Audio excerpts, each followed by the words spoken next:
Recuerdan que íbamos a leer Génesis 2. Vamos a hacer una revisión, obviamente no de todo el capítulo, sino de elementos que me parecen relevantes para poder comprenderlo. Todos vamos a abrir Génesis 2 en el versículo 8. Y Jehová Dios plantó un huerto en Edén, al oriente, y puso allí al hombre que había formado. Listo. Comúnmente, cuando escuchamos la palabra Edén, pensamos en el huerto del Edén, como si Edén todo fuera un huerto. Sin embargo, según el texto, pareciera que Edén es un lugar más grande, y dentro del Edén se creó un huerto, y al oriente, lo puso al oriente de este lugar, puso el huerto, y allí puso al hombre, ¿vale? Entonces, podríamos decir que el Edén es una extensión más grande de tierra. Recuerden que no existe un lugar o una referencia específica de dónde estaba el Edén, ni qué pasó con el Edén. Bueno, sí sabemos qué pasó, pero ya lo veremos después. Ahora, cuando nosotros hablamos de propósito, es decir, retomemos el oriente. El oriente va a ser una palabra muy importante a la que tendremos que regresar eventualmente. La palabra propósito, ¿alguien sabe o alguien tendría una definición o algo que recuerden o identifiquen que sea la palabra propósito? Finalidad, ¿alguien más? ¿Propósito? Objetivo. En un sentido amplio, el propósito es aquello que guía nuestras acciones, nuestras decisiones, nos da dirección y sentido a nuestras vidas. Es aquello que es el objetivo y todo lo que nosotros orientamos para llegar allá. Ese es nuestro propósito. Es la intención o voluntad de hacer algo, es el objetivo o meta que se quiere alcanzar, o es la razón de ser de algo o de alguien. La ausencia de propósito o la sapiencia de un propósito, pero la pereza para lograrlo, nos destruye. Literalmente nos destruye. Vamos a leer Proverbios 21-25. El deseo del perezoso le mata porque sus manos no quieren trabajar. Exacto. Entonces, cuando somos perezosos, ¿qué quiere decir? Que tenemos que hacer algo, pero elegimos no hacerlo, eso nos destruye. A todos los niveles nos destruye.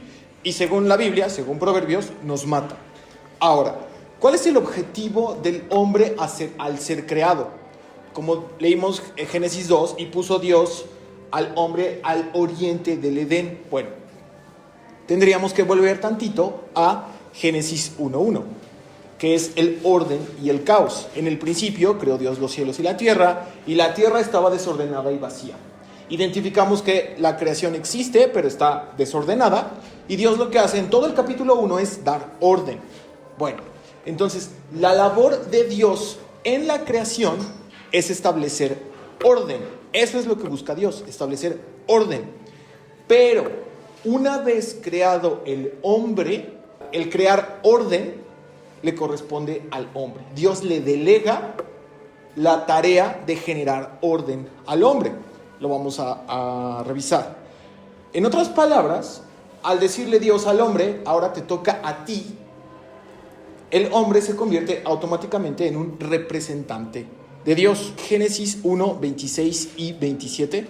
Entonces dijo Dios: hagamos al hombre conforme a nuestra imagen, conforme a nuestra semejanza, y señoree en los peces del mar, en las aves de los cielos, en las bestias, en toda la tierra, y en todo animal que se arrastra sobre la tierra. Y creó Dios al hombre a su imagen, a imagen de Dios lo creó, varón y hembra los creó. Listo. Entonces, Dios crea al hombre y específicamente dice varón y hembra. Entonces, si Dios crea al hombre a su imagen y crea a un varón y a una hembra, hoy podríamos encontrar miles de versiones diciendo, entonces Dios tiene dos sexos. No, esa no es la realidad. ¿Cuál es la realidad? Dios crea al hombre, y como crea un cuerpo físico, la única diferenciación conocida entre los hombres que podemos identificar de una es el sexo de las personas, ¿vale? Entonces nos crea con esa diferenciación. ¿Por qué no es acerca de el cuerpo físico? Es decir, si la Biblia dice, lo creó, a nuestra imagen y semejanza, ¿cuál sería entonces la semejanza a la que se refiere Dios? vamos a hablar de por qué no sería el cuerpo, ¿ok? El cuerpo físico. Juan 4:24. Dios es espíritu y los que adoran en espíritu y en verdad es necesario que adoren. Ok, listo. Entonces, si Dios es espíritu, entonces lo que nos hace semejantes a Dios no es el cuerpo, porque Dios es espíritu, ¿vale? Entonces, podemos ir descartando que no es acerca del cuerpo físico. Ahora, yo voy a leer Romanos 7:21. Así que, queriendo yo hacer el bien, hallo esta ley, que el mal está en mí. Porque según el hombre interior, me deleito en la ley de Dios. Pero veo otra ley en mis miembros que se rebela contra la ley de mi mente y que me lleva cautivo a la ley del pecado, que está en mis miembros. Miserable de mí, ¿quién me librará de este cuerpo de muerte? Gracias doy a Dios por Jesucristo Señor nuestro. Así que yo mismo con la mente sirvo a la ley de Dios, mas con la carne a la ley del pecado. Pablo aquí lo que dice básicamente es, mi cuerpo es horrible. ¿Por qué? Porque dice, mi hombre interior, por así decirlo, quiere hacer el bien, pero mi cuerpo quiere hacer el mal. ¿Cómo? Pues obviamente porque todos tenemos deseos aquí, todos para bien, generalmente para mal. Prácticamente todos nuestros deseos físicos pueden caer en un exceso que nos hace daño. Y no necesariamente tenemos que volvernos locos. Podemos hablar, por ejemplo, nadie se quiere levantar en la mañana a ir al trabajo o a ir a la escuela. Nadie queremos hacerlo. Suena el reloj a las 5, 6, 7 de la mañana. Nadie se quiere levantar, es la realidad. Nadie quiere. Nadie quiere comer lo que le toca comer. Queremos comer un poco más de lo que sea que nos guste, tacos, chocolates, lo que sea. Nadie quiere hacerlo. E igual, y podemos así avanzar con todos los deseos que se nos ocurran. Si nosotros obedeciéramos todo el tiempo a nuestros deseos físicos, nos destruiría. Eventualmente nos destruiría. Lenta o rápidamente, pero lo haría. Ahora, ¿me ayudas con 2 Corintios 4:16 y Filipenses 3:20 y 21? Por tanto, no desmayemos. Antes, aunque nuestro hombre exterior va desgastando, el interior, no obstante, se renueva de día en día. Filipenses 3:20 y 21. Mas nuestra ciudadanía está en los cielos, de donde también esperamos al Salvador, el Señor Jesucristo, el cual transformará el cuerpo de la humillación nuestra para que sea semejante al cuerpo de la gloria suya, por el poder con el cual puede también sujetar a sí mismo todas las cosas. Entonces ya encontramos 3 citas bíblicas donde existe evidencia de que el cuerpo físico que tenemos no solo se degrada, porque eso es lo que pasa. La vejez no es más que un cuerpo degradado, realmente, si nos ponemos técnicos. Obviamente la vejez es este avance en el cual, pues obviamente, la fortaleza la tenemos a los, no sé, entre 18 y 25 años, llegamos a nuestra cúspide y de ahí va hacia abajo, ¿no? Entonces, la semejanza de Dios y los hombres no es el cuerpo físico, porque el cuerpo se degrada.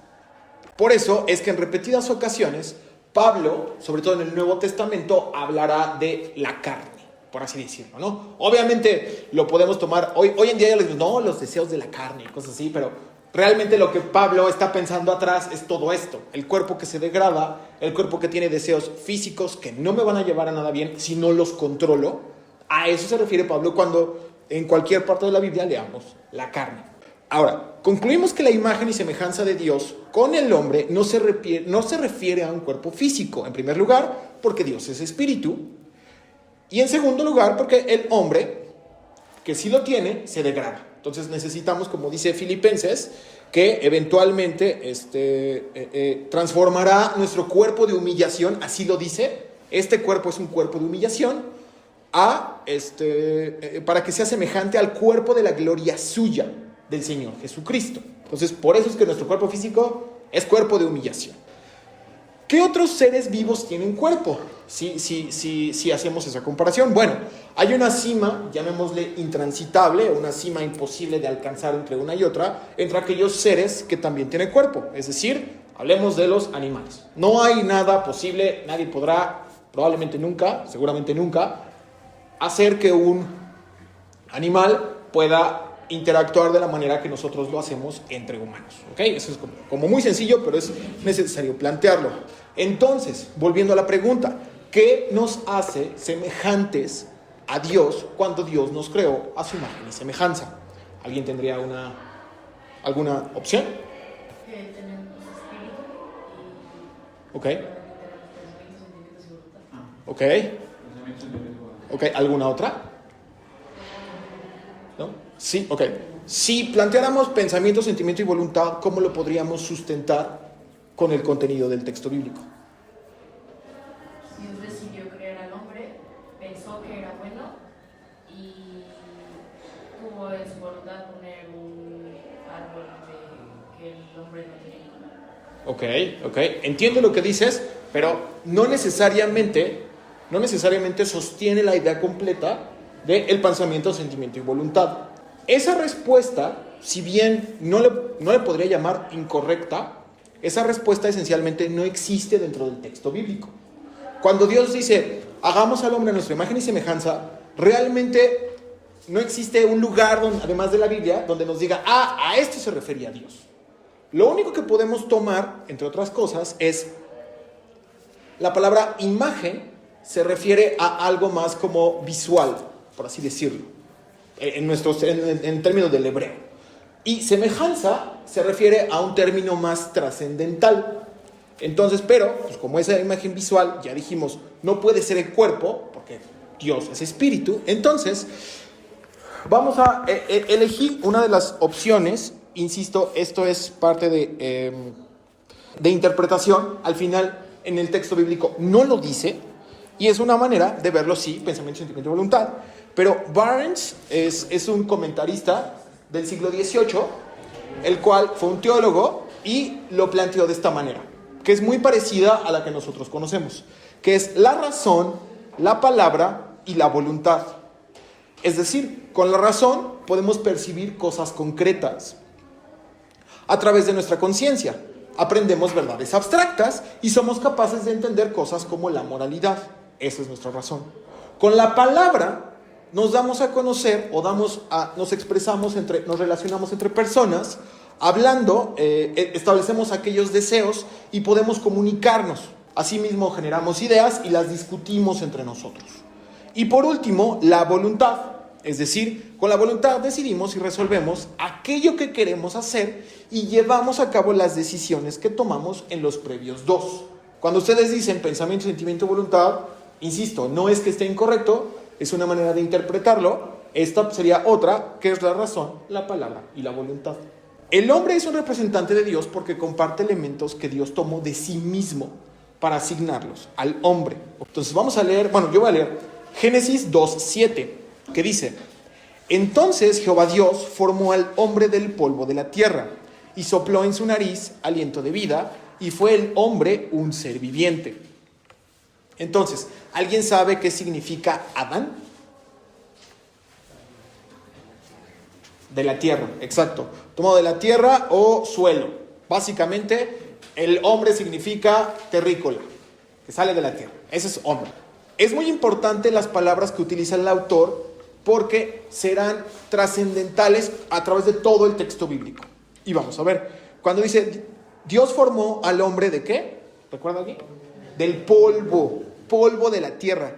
Siempre que exista una referencia al polvo dentro de la Biblia, nos vamos a dar cuenta que es para mal. Listo, me ayudas con Génesis 18:27, me ayudas con Primera de Samuel 2:8 y por allá me ayudas con Primera de Reyes 16:2. Génesis 18:27. Y Abraham replicó y dijo: he aquí ahora que he comenzado a hablar a mi Señor, aunque soy polvo y ceniza. Ok, soy polvo y ceniza. ¿Me ayudas con 1 Samuel 2:8? Él levanta del polvo al pobre y del muladar saca al menesteroso para hacerle sentarse con los príncipes y le dar un sitio de honor, porque de Jehová son las columnas de la tierra y él afirmó sobre ellas el mundo. Él levanta del polvo. ¿Ok? Por último, 1 de Reyes 16:2. Por cuanto yo te levanté del polvo y te puse por príncipe sobre mi pueblo Israel, si has andado en el camino de Jeroboam y has hecho pecar a mi pueblo Israel, provocándome a ira con tus pecados. Exacto. Bueno, al inicio, por cuanto yo te levanté del polvo. Todas las referencias bíblicas que encontremos del polvo significa nada o algo despreciable. Entonces, cuando Dios dice, cuando el autor del texto dice, Dios formó al hombre del polvo de la tierra. Es un recordatorio acerca de qué es el hombre. Y bueno, ¿qué es Adán? Uno, tierra. ¿Y qué es Adán sin Dios? Polvo, que significa nada. Exacto. Estar lejos de Dios es la nada. Bueno, ahora, volviendo al inicio. Y Jehová Dios plantó un huerto en Edén, al oriente, y puso allí al hombre que había formado. Recuerden, oriente es importante. Vamos a ver qué significa oriente en la Biblia. Génesis 3:24, Génesis 4:16, Ezequiel 11:23 y Zacarías 8:7. Génesis 3:24.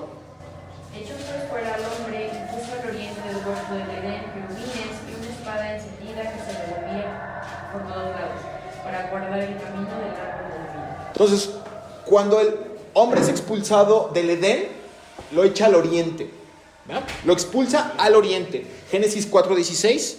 Salió pues Caín de delante de Jehová y habitó en tierra de Nod, al oriente del Edén. Bien, cuando Dios juzga a Caín, se va al oriente, se exilia en el oriente. Luego, Ezequiel 11:23. Y la gloria de Jehová se elevó en medio de la ciudad y se puso sobre el monte que está al oriente de la ciudad. Cuando Jehová abandona el templo, sale por el oriente. De cierta manera, Jehová dice, me estoy exiliando. Y por último, Zacarías 8:7. Así ha dicho Jehová de los ejércitos, he aquí, yo salvo a mi pueblo de la tierra del oriente y de la tierra donde se pone el sol. Aquí habla de Babilonia, el exilio de Babilonia, y lo que está prometiendo en Zacarías Jehová es restauración. ¿Por qué? Porque te exilié en el oriente, en Babilonia, y lo que voy a hacer es traerte de allá. Siempre que, prácticamente todos los lugares donde la Biblia hable de oriente, es exilio, es fuchi, te va mal en el oriente. ¿Ok? Ahora, yo voy a leer Génesis 11:31. Y tomó Taré a Abraham su hijo, y a Lot hijo de Harán, hijo de su hijo, y a Sarai su nuera, mujer de Abraham su hijo, y salió con ellos de Ur de los Caldeos para ir a la tierra de Canaán, y vinieron hasta Harán y se quedaron allí. Ur estaba al oriente, y Ur significa como llama, como que quema, como azufre, una cosa así. Entonces lo que le está diciendo Dios cuando le dice sal de tu tierra y tu parentela, no lo dice, pero Ur estaba en el oriente. Entonces lo que le está diciendo a Abraham es, vente del oriente, vente de donde te estás quemando a la tierra que yo te voy a dar, ¿vale? Lo está, por así decirlo, recuperando o retornando, aunque no sabía en el primer inicio, pero eso es como la lectura. El propósito de crear al hombre es, en el contexto de Génesis 2, de nuevo, en el versículo 15 dice, tomó pues Jehová Dios al hombre y lo puso en el huerto del Edén para que lo labrara y lo guardase. El objetivo, como les decía, de Dios creando al hombre y poniéndolo al oriente del Edén es, entre otras cosas, es Adán, yo ya hice el huerto, yo ya le di orden, lo puse hermoso, y yo te pongo a ti al oriente para que tú, delegándote mis responsabilidades, te las delego a ti para que tú agarres el oriente y lo pongas como yo puse el poniente. Es decir, que le des orden. Yo hice el orden a la izquierda, por así decirlo, te pongo a la derecha, no como exilio, te estoy diciendo que lo ordenes, porque yo ya hice mi parte. Y así eventualmente vamos a ver que Dios es un Dios de delegación. Dios comienza a delegar. Lo que quiere hacer, lo comienza a delegar. Incluso en la Gran Comisión es una delegación. ¿Dios podría predicarle a todo el mundo? Sí. ¿Creerían en Dios? Sí. Dios no lo va a hacer. Por eso Dios tiene a sus criaturas y Dios les delegó esa tarea de predicar el Evangelio. ¿Okay? Ahora, llevando la imagen de Dios, es decir, Adán será su emisario, labrar, en este contexto que lo acabamos de leer, puso en el huerto de Edén para que lo labrara y guardase. Labrar literalmente significa trabajar. O sea, cuando Dios dice lo puso en el Edén para que lo labrara y lo guardase, cuando dice labrar es para que lo trabajara, para que trabajara la tierra. Alguien tiene que trabajar la tierra. Ese es el tema. A veces nos llevamos la idea de que cuando le dice con el sudor de tu frente, que es la maldición, ahí se inventó el trabajo. pero realmente no. Se inventó cuando, se creó el trabajo cuando el hombre se creó en sí mismo. Ahí se creó el trabajo. Y cuando dice guardase, significa literalmente protección, para que lo protejas. Ahora, es complicado, nadie tiene una respuesta correcta, porque la siguiente pregunta es, si Dios puso al hombre para que lo labrara y lo guardase, ¿de qué lo guardaba? Si no había más hombres, todavía no había maldad, ¿de qué lo guardaba? La realidad es que no se sabe, probablemente se refiere a como a que los animalitos no se comieran lo que él labrara, sería la opción más sencilla, pero cuando dice para que lo labrara y lo guardase, es para que lo trabajara y lo cuidara. Versículo 18. Y dijo Jehová Dios, no es bueno que el hombre esté solo, le haré ayuda idónea para él. Mas Jehová Dios formó pues de la tierra de bestia del campo y toda de los cielos, y las trajo a Adán para que los viese como las había de llamar, y todo lo que Adán llamó a los animales vivientes, ese es su nombre. Es decir, el trabajo, tal como Dios lo hizo, era bueno, y el hombre era muy bueno. La creación de Dios era buena, y cuando Dios creó al hombre dijo, esto es muy bueno. Por último, como les dije, Dios delega la obra al hombre cuando dice, señoree en los peces del mar, en las aves de los cielos. Señorear, ya saben, es mandar. Es, yo soy el mero mero. Exacto, estar sobre, tener autoridad encima de la creación. El hombre en cualquier estado tiene un valor intrínseco y un propósito. Este era el propósito del humano dentro del Edén. El hombre está hecho a la imagen de Dios, y el hombre no está diseñado para no hacer nada. Como ya vimos, la pereza y la falta de propósito nos destruye, nos mata, nos consume. Entonces, si nosotros como hombres hoy en día no estamos para no hacer nada, y ya no hay Edén para labrar y cuidarlo, entonces, ¿qué deberíamos hacer? La pregunta de cuál es nuestro propósito es una de las preguntas más difíciles para cada uno de nosotros. Es muy complicado. Pero tenemos dos opciones, ¿vale? La primera, ¿me ayudas con Mateo 22, 37 al 39? Jesús le dijo, amarás al Señor tu Dios con todo tu corazón y con toda tu alma y con toda tu mente. Este es el primero y grande mandamiento. Y el segundo es semejante, amarás a tu prójimo como a ti mismo. Exacto. Si no tenemos un propósito, este podría ser uno. Y el último, vamos a leerlo todos, está en Eclesiastés 12, 13. El fin de todo discurso oído es este: teme a Dios y guarda sus mandamientos, porque esto es el todo del hombre.